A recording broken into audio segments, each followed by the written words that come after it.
When it comes to managing a financial portfolio, there is an error that 95% of investors commit.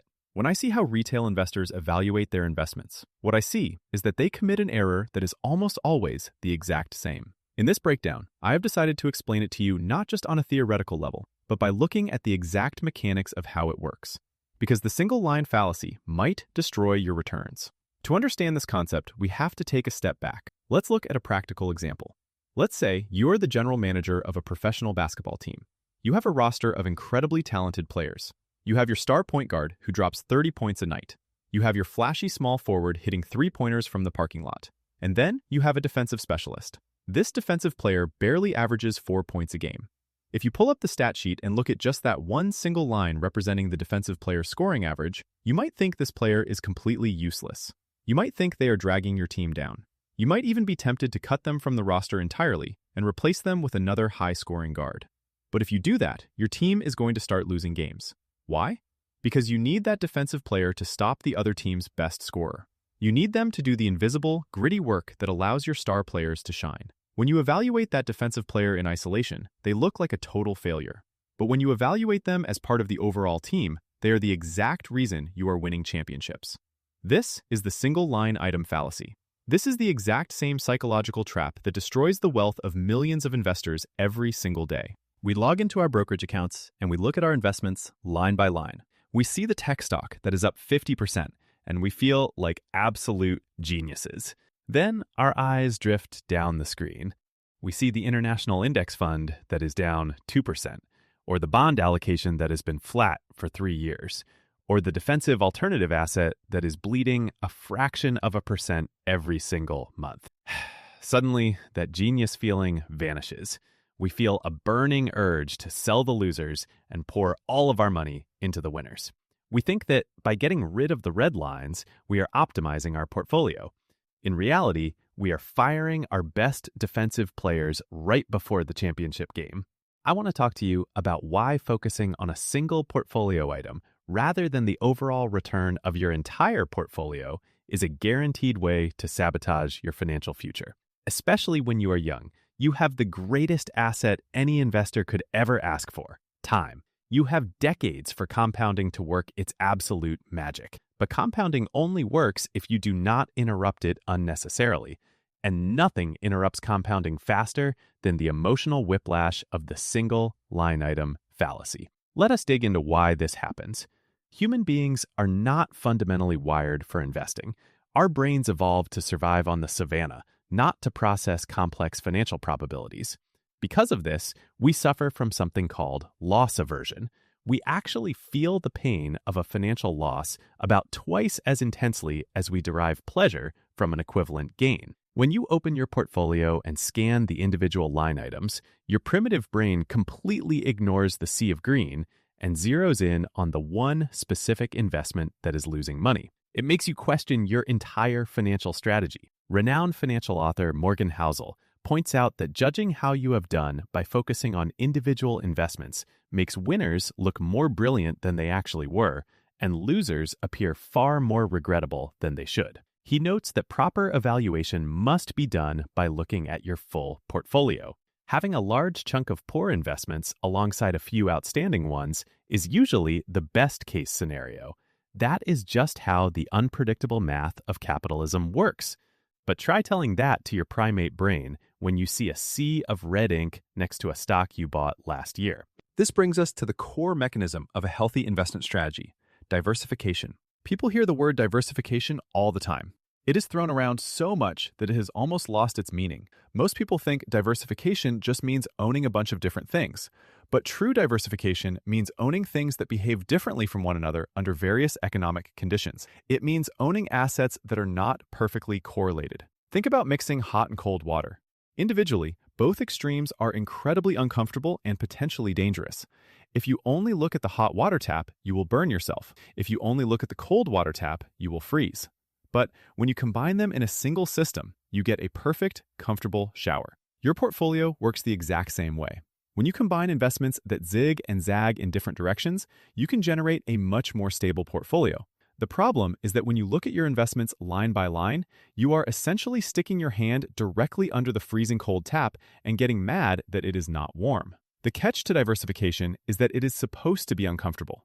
If diversification delivered smooth, consistent, obvious results every single quarter, every investor on the planet would do it, and the edge would disappear entirely. Diversification actually works precisely because it does not always work. I'll reveal a sad truth to you, and it is the hardest pill to swallow in finance.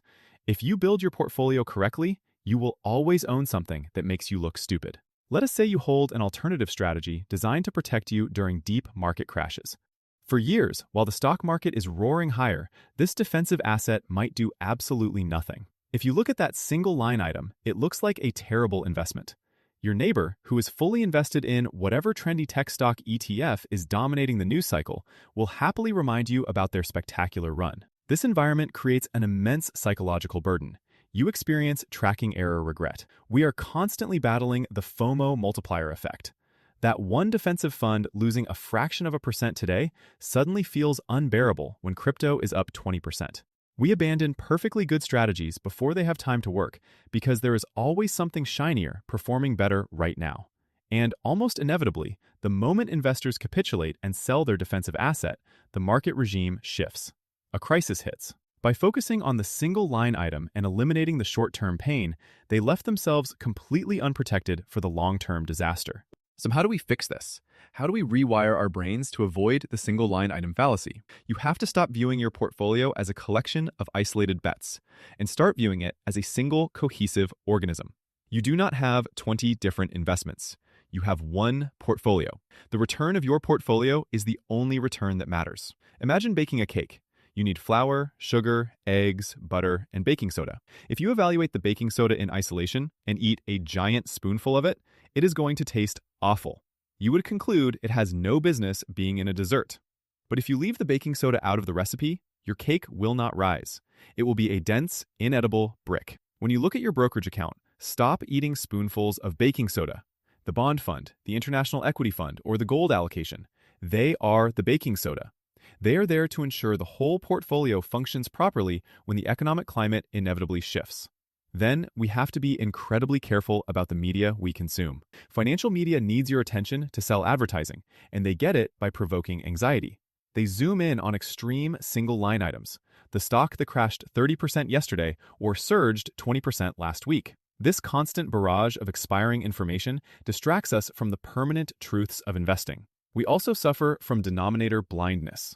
When the news screams that the Dow Jones plunged 500 points, we panic. But a 500-point drop on a massive index is often just a tiny fraction of a percent. We fear dramatic, rare events like market crashes when we should actually be focused on the mundane things that truly hurt investors, like high costs, excessive trading, and taxes. Finally, we tend to think that if we own an index fund with 500 companies, all 500 are contributing equally to our success. But the math of capitalism is brutally skewed. Over the long run, almost half of all individual stocks generate negative returns over their lifetimes. Let me repeat it. Over the long run, half of the stocks lose money. Only a tiny fraction of extreme winners account for essentially all of the wealth created by the stock market. When you buy a broad index fund, you are guaranteeing that you will own the losers, the mediocre companies, and the spectacular winners all at once. The brilliant thing is that the mega winners perform so unbelievably well that they more than make up for all the losers. This is why legendary founder of Vanguard, Jack Bogle, gave the ultimate advice. Don't look for the needle in the haystack. Just buy the haystack. If you fall victim to the single line item fallacy, you might try to trim the fat and only hold the winners. But by doing this, you take on massive concentration risk and expose yourself to the very real possibility of missing out on the few companies that actually drive the market's long-term growth. Now, we have to remember how the arithmetic of compounding works. Investing is a multiplicative process, not an additive one. Returns compound, but losses scale you down. If your overall portfolio suffers a 50% drawdown, you do not just need 50% to recover. You need a 100% gain just to get back to zero. When you hold those boring defensive line items, you are actually truncating the left tail of your risk distribution. By minimizing those massive drawdowns, diversification raises your long-term geometric growth rate. It removes the devastating outcomes that destroy compounding altogether. This also completely changes how we should view leverage. Applying leverage to a single line item is incredibly dangerous. It is pure speculation. But leverage, when viewed at the overall portfolio level, can actually be a brilliant tool for managing risk. By applying a modest amount of leverage to an entirely diversified portfolio, you can scale up the expected return while maintaining a smoother, safer ride. Leverage belongs to the portfolio, not to the single line item. To master your financial future, you have to embrace the concept of being comfortably imperfect. You have to accept that your portfolio will never look perfectly optimized in hindsight. The path to wealth is not about being perfectly right on every single investment. It is about avoiding catastrophic mistakes. It is about staying in the game long enough for compounding to do the heavy lifting. You need to create a system that protects you from yourself. Write down your investment strategy and your specific reasons for holding each asset class before the market gets chaotic. At the end of the day, investing is not a spreadsheet problem. The math of investing was solved a long time ago. Investing is a behavioral problem. So the next time you log into your brokerage account, do yourself a massive favor. Stop scrolling through the individual positions. Zoom out. Look at the total account value. Evaluate the forest, not the trees.